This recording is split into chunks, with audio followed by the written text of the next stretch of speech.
सभी छोटे बड़े श्रोताओं को सुनीता भटनागर का प्यार भरा नमस्कार। ऑडियो स्टोरीज के हमारे चैनल कहानी जगत में आप सभी का स्वागत है। हिंदी कहानियों की श्रृंखला में आइए आज सुनते हैं सरोजिनी साहू जी द्वारा रचित एवं दिनेश कुमार माली जी द्वारा हिंदी में अनुवादित कहानी रेप।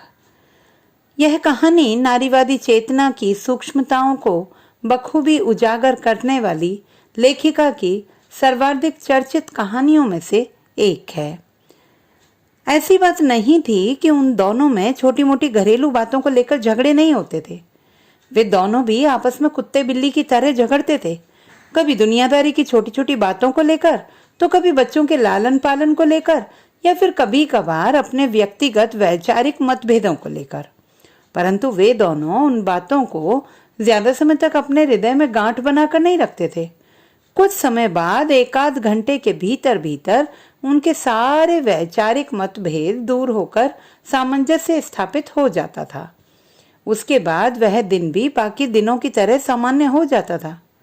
उन झगड़ों के दौरान जाने अनजाने उनके मुख से एक दूसरे के लिए स्वार्थी, घमंडी, मनमौजी, बेईमान, कंजूस इत्यादि अनेकों अनर्गल शब्द निकलते थे, मगर इन शब्दों की यह बमबारी उनके हृदय को शत विशत नहीं कर पाती थी।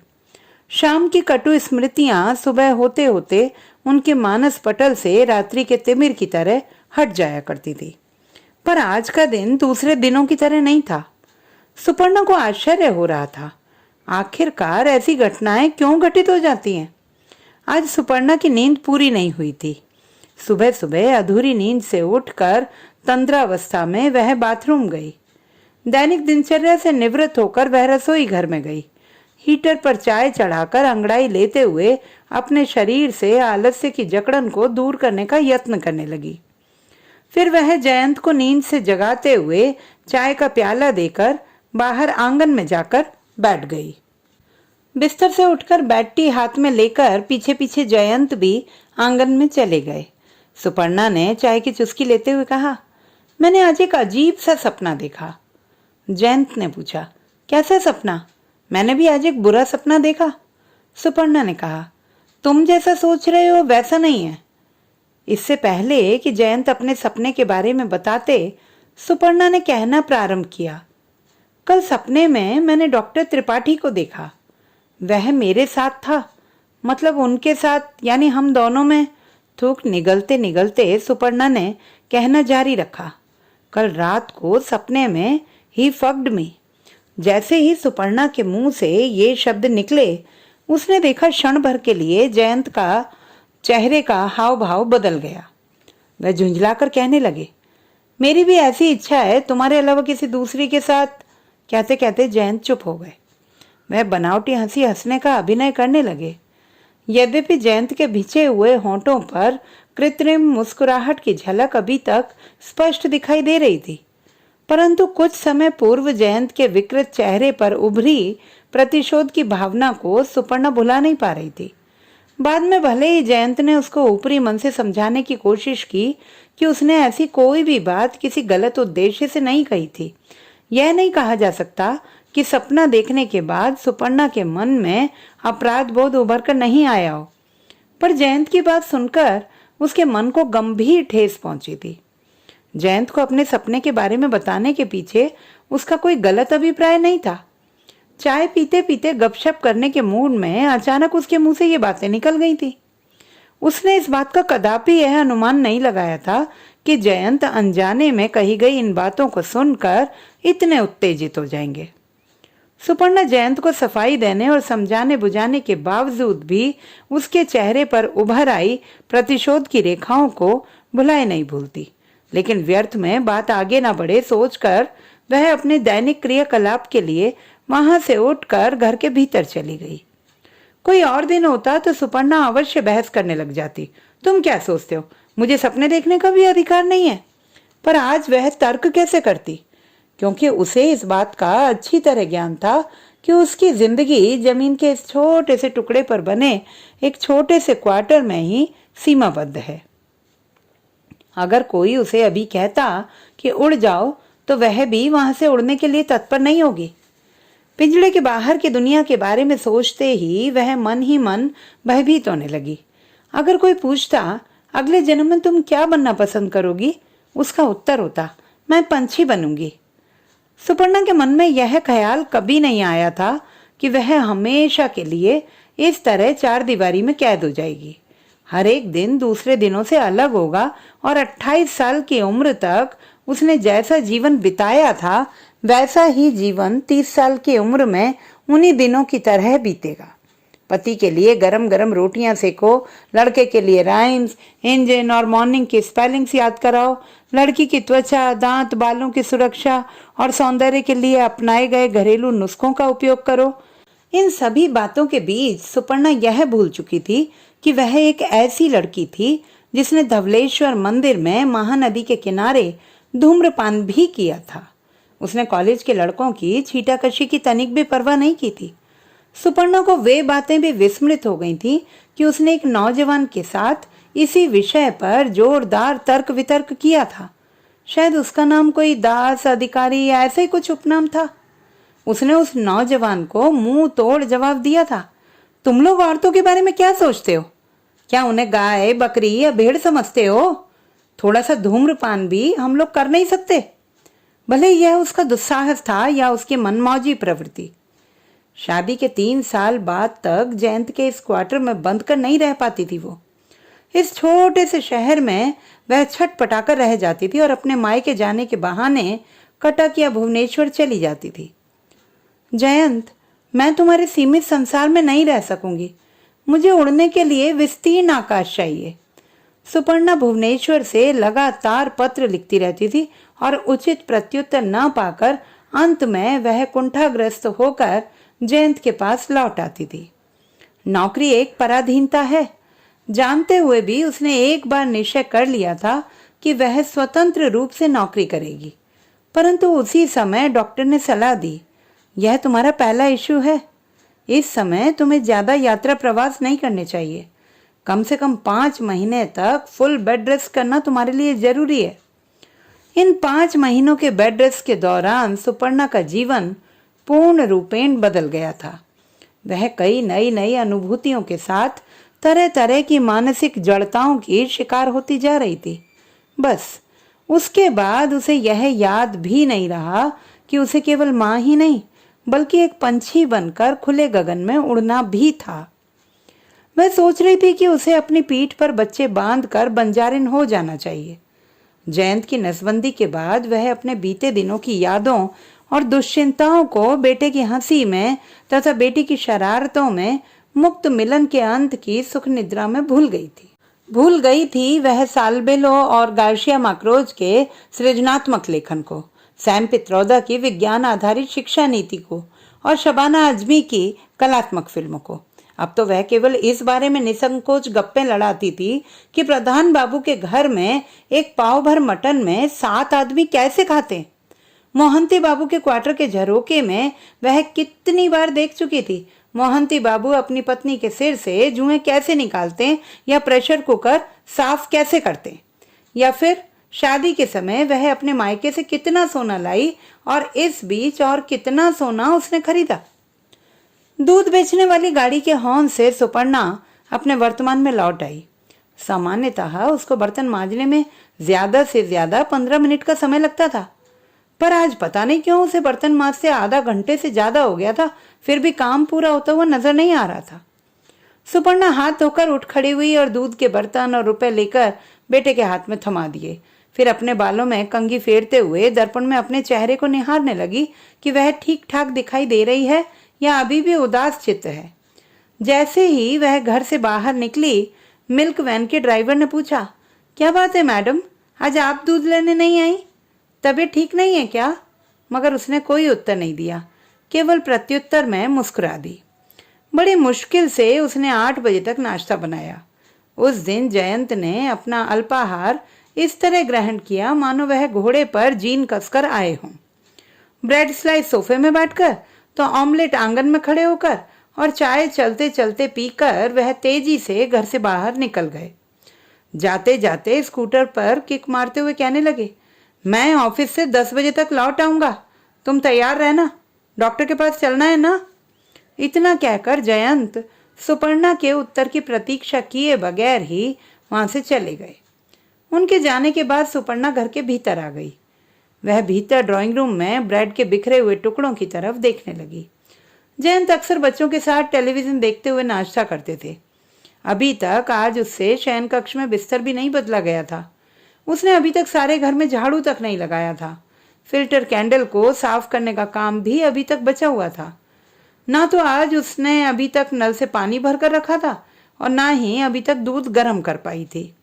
किसी भी हालत में आज उसे 10 बजे से पहले कम से कम चावल, दाल और आलू चोखा बना लेना चाहिए, नहीं तो डॉक्टर के पास जाने में देर हो जाएगी। और अगर डॉक्टर के पास चेकअप कराकर आने के बाद रसोई बनाती है तो बच्चे स्कूल से आने के बाद बिना कुछ खाए ही सो जाएंगे।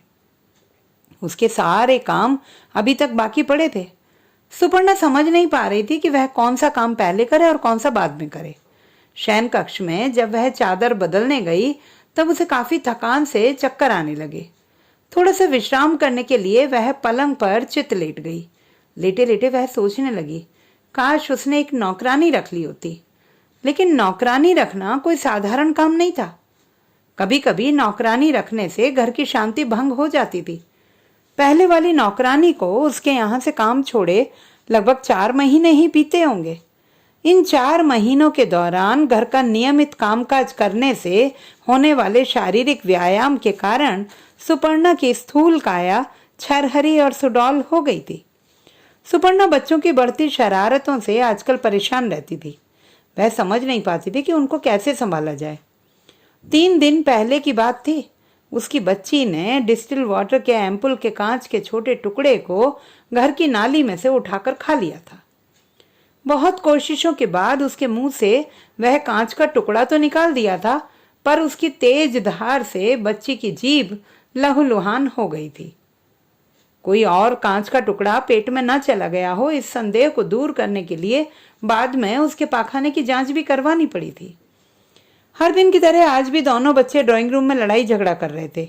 सुपर्णा को जाकर बीच बचाव करना पड़ा था। दोनों को दूर दूर बिठाकर उनको अलग अलग खिलौने देकर वह रसोई घर में लौट आई थी। वह सोच रही थी कि क्यों न पहले रसोई घर का काम निपटा लिया जाए। रसोई घर के भीतर जाकर उसने गैस ऑन किया तो देखा कि गैस धीरे धीरे जल रही थी। उसे लग रहा था कि गैस जल्दी ही खत्म हो जाएगी। सुबह सुबह आस पड़ोस से भी गैस का कोई बंदोबस्त आसानी से नहीं हो सकता था। जैसे तैसे उसने धीमी आंच पर ही खाना तैयार किया। जैसे ही वह रसोई घर से काम करके निकली वैसे ही ठीक 10 बजे जयंत घर पहुंच गए। परंतु सुपर्णा के घर का काम अभी तक खत्म नहीं हुआ था। यद्यपि उसने घर में झाड़ू पोंछा लगा लिया था, कपड़े भिगो दिए थे, बच्चों को स्नान करवा दिया था, फिर भी कई छोटे मोटे काम बाकी रह गए थे, जैसे खिड़की दरवाजे बंद करना, बच्चों को शर्ट पैंट और जूते पहनाना, पाउडर लगाना, ताले चाबी ढूंढना इत्यादि। सारा काम खत्म करते करते आधे घंटे से ज्यादा का समय बीत गया। देर होती देखकर जयंत ड्राइंग रूम में बैठे बैठे बच्चों पर चिड़चिड़ाकर अपना गुस्सा उतारने लगे। देखते देखते उनकी चिड़चिड़ाहट का स्तर इतना बढ़ गया कि साड़ी पहनने के बाद सुपर्णा को बिंदी और पाउडर लगाने का समय भी नहीं मिला। बाहर निकलने के समय चाबी नहीं मिल रही थी, पर गेट के सामने खड़े जयंत की व्यग्रता को देखते हुए उसने कहा था, आ रही हूं बस। बहुत दिन हुए घर से बाहर कहीं निकल नहीं पाती थी वह, इसलिए उसकी चप्पलों पर धूल की मोटी परत जमी हुई थी। जूते साफ करने वाले ब्रश या कपड़े सही जगह पर नहीं मिलने के कारण उसने अपनी पहनने वाली चप्पलों को धीरे से जमीन पर पटका और फिर उन्हें पहनकर तेजी से घर से बाहर निकल गई। डॉक्टर के पास पहुंचते पहुंचते 11 बज चुके थे। जयंत कहने लगा, तुम तो जानती हो इस डॉक्टर के क्लिनिक में बहुत भीड़ रहती है, इसीलिए तो मैं कह रहा था कि ठीक समय पर तैयार रहना, पर तुम तो कभी समय पर तैयार हो ही नहीं सकती। क्या तुम नहीं जानते कि घर के कितने काम होते हैं? जब सब काम निपटेंगे तभी तो घर से बाहर निकल पाऊंगी। बेटे को लेकर बाहर जाते हुए जयंत ने कहा, अच्छा अब जाओ, तुम बच्ची को भीतर ले जाकर चेकअप करवाओ, मैं बाहर बेटे को लेकर तुम्हारा इंतजार करता हूँ। जयंत की बात सुनकर सुपर्णा डॉक्टर त्रिपाठी के क्लिनिक के अंदर चली गई। अंदर जाकर उसने देखा कि डॉक्टर और उनकी धर्मपत्नी दोनों ही मरीजों को देखने में व्यस्त थे। वह डॉक्टर त्रिपाठी के सामने जाकर खड़ी हो गई। डॉक्टर त्रिपाठी ने उसकी तरफ हल्की सी नजर उठाकर देखा और हाथ हिलाकर पास रखे बेंच पर बैठने का इशारा किया। उनकी पत्नी ने भी सुपर्णा की तरफ देखा, मगर ना तो उसके नमस्ते का प्रत्युत्तर दिया और ना ही वह मुंह से कुछ बोली। उसको बैठने का संकेत कर डॉक्टर त्रिपाठी दूसरे मरीजों को देखने में व्यस्त हो गए। डॉक्टर त्रिपाठी को इतनी नजदीकी से देखते ही सुपर्णा को सपने की सारी स्मृतियां तरोताजा हो उठी। सपने में डॉक्टर त्रिपाठी सुंदर, ओजस्वी और एक नौजवान की तरह हष्ट-पुष्ट दिखाई दे रहे थे, परंतु यथार्थ में अब जब सुपर्णा ने ध्यान से डॉक्टर त्रिपाठी को देखा तो उसे लगा कि उनके चेहरे पर उभरती हुई झुर्रियां उनकी वृद्धावस्था के आगमन की सूचना दे रही थी। कनपटी के आसपास के बाल सफेद नजर आ रहे थे। सब मिलाकर उसे उनके चेहरे में आकर्षण जैसी कोई चीज नजर नहीं आ रही थी। सुपर्णा की बच्ची बार बार उसकी गोदी से उतरकर इधर उधर धमा चौकड़ी कर रही थी। वह कभी उसको पुचकार कर तो कभी डरा धमका कर अपने पास बुलाकर गोदी में बैठा लेती थी। पता नहीं क्यों जयंत क्लिनिक के अंदर नहीं आ रहे थे। आधा घंटे बाद जब सुपर्णा की बारी आई, डॉक्टर त्रिपाठी उसकी तरफ देखते हुए कहने लगे, आइए इधर आइए, अब बताइए क्या हुआ है। सुपर्णा बेंच से उठकर डॉक्टर के पास रखे स्टूल पर जाकर बैठ गई और बेबी के डिस्टिल वाटर के एम्पुल के कांच के टुकड़े को खाने का सारा वृत्तांत सुनाने लगी। उसकी पूरी कहानी सुनने के बाद डॉक्टर त्रिपाठी असंतुष्ट से लहजे में सुपर्णा से कहने लगे, चलिए चैम्बर के अंदर चलिए, वहां जाकर बच्ची की पूरी जांच करते हैं। चैम्बर के अंदर जाते ही डॉक्टर त्रिपाठी ने सुपर्णा को बच्चों के सही ढंग से लालन पालन के मामले में बरती हुई लापरवाही पर नाराजगी व्यक्त करते हुए लड़की को टेबल पर सीधे लिटाने के निर्देश दिए। उसके बाद उन्होंने लड़की के पेट को अपनी दाईं हथेली से धीरे धीरे दबाया, मुंह खुलवाकर गले की जांच की और टंग डिप्रेसर से जीभ दबाकर मुंह के अंदरूनी भागों को भी बारीकी से सावधानी पूर्वक देखा। कटी जीभ पर दबाव पड़ते ही दर्द के मारे बच्ची झटपटाने लगी। उसको झटपटाता देखकर डॉक्टर आवेश में आकर कहने लगे, क्या आपको बच्चों को ठीक से पकड़ना भी नहीं आता? इस तरह पकड़िए, सिर के दोनों तरफ से हाथ ऊपर की तरफ ले जाकर हाथों को सिर से सटाकर रखिए। बच्चे की पूरी तरह मेडिकल जांच हो जाने के बाद डॉक्टर त्रिपाठी कहने लगे, घबराने की कोई बात नहीं है, दवाई देने की जरूरत नहीं पड़ेगी। इतना कहने के बाद वह अपनी कुर्सी पर आकर बैठ गए। सुपर्णा ने पर्स खोलकर फीस आगे बढ़ाई तो उन्होंने उसकी तरफ देखे बिना ही रुपए लेकर टेबल के ड्रॉअर में डाल दिए। औपचारिकतावश धन्यवाद कहते हुए सुपर्णा क्लिनिक के बाहर निकल गई। जयंत क्लिनिक के बाहर खड़े होकर कब से उसके आने का इंतजार कर रहे थे।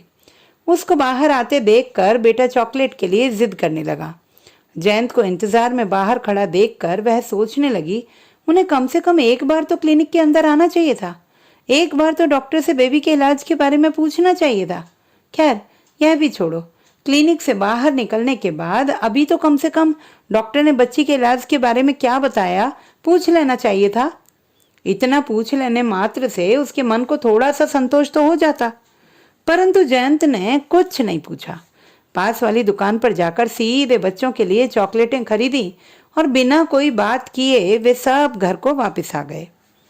रात को सोने से पहले सुपर्णा ने आंगन में खुलने वाली खिड़कियों को बंद किया। फिर वह वॉश बेसिन पर जाकर हाथ धोने लगी। तभी उसे याद हो आया कि उसने रात को पीने के लिए पानी का लोटा नहीं भरा है। अक्सर पांव धोने के बाद उसे रसोई घर में जाना पसंद नहीं था, क्योंकि रसोई घर की चिकनाहट उसके पांवों को चिपचिपा कर देती थी। अगर वह जयंत को पानी भरने के लिए कहती तो क्या आज वह उसकी बात मानते? पता नहीं क्यों आज उनके ऊपर उसको विश्वास नहीं था। इसलिए वह स्वयं ही रसोई घर में जाकर पानी का लोटा भर लाई। फिर उसने रसोई घर में रखे दूध के बर्तन फ्रिज में रखे, डाइनिंग टेबल की कुर्सी पर पड़े अस्त व्यस्त कपड़ों को सजाकर रखा और उसके बाद शयन कक्ष में जाने से पूर्व उसने ड्राइंग रूम की लाइट और पंखा स्विच ऑफ कर दिया। जैसे ही उसने शयन कक्ष में प्रवेश किया, जयंत कहने लगे, अगर तुम्हें पढ़ाई नहीं करनी है तो कमरे की लाइट ऑफ कर दो। आदतन सुपर्णा सोने से पहले कुछ पढ़ती थी, मगर आज उसे ऐसा लग रहा था कि अवश्य उसे पढ़ते पढ़ते नींद आ जाएगी और वह कमरे की लाइट ऑफ करना भूल जाएगी। यही सोचकर अनिच्छापूर्वक उसने कमरे की बत्ती बुझा दी। मच्छरदानी ऊपर कर वह जैसे ही बिस्तर पर आई, उसे ऐसा लगने लगा मानो थकावट से उसका शरीर चूर चूर हो गया हो। कुछ देर बाद दोनों शरारती बच्चे गहरी नींद में सो गए। तभी उसने अनुभव किया कि जयंत का हाथ उसकी कमर की तरफ धीरे धीरे बढ़ रहा था। उसने जयंत के हाथ को धीरे से अपनी कमर पर से हटा दिया। कई दिन बीत चुके थे।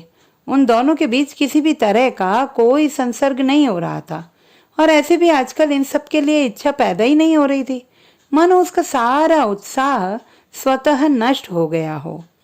जयंत एक बार फिर अपना हाथ सुपर्णा की कमर पर रखकर सहलाने लगे। धीरे धीरे सहलाते हुए वह सुपर्णा को कहने लगे, आज तो तुम्हारे सपने में आने वाले डॉक्टर त्रिपाठी से मुलाकात हो गई है ना? जयंत की यह बात सुनकर सुपर्णा अचंभित रह गई। उसे ऐसा लगा जैसे किसी ने कसकर उस पर तमाचा मार दिया हो। उनके हंसते हंसते यह कहने का अंदाज कुछ इस तरह था कि सुपर्णा अपने अंतर्मन में घोर अपमान अनुभव करने लगी। उसने पलटकर मध्यम रोशनी में जयंत के चेहरे को देखने की कोशिश की, पर उनका चेहरा अंधेरे में दिखाई नहीं दे रहा था। अगर इस समय कोई सुपर्णा के चेहरे की तरफ देखता तो उसके चेहरे पर जयंत के प्रति घृणा के भाव स्पष्ट दिखाई देते। अपने अपमान के जहरीले घूंट किसी तरह पी गई। उसे लगने लगा मानो किसी ने अभी अभी उसके साथ रेप किया हो। तो दोस्तों, ये थी हमारी आज की कहानी। आपको कैसी लगी कमेंट बॉक्स में लिखना ना भूलें। चैनल को सब्सक्राइब करें, लाइक करें और मित्रों के साथ शेयर करें।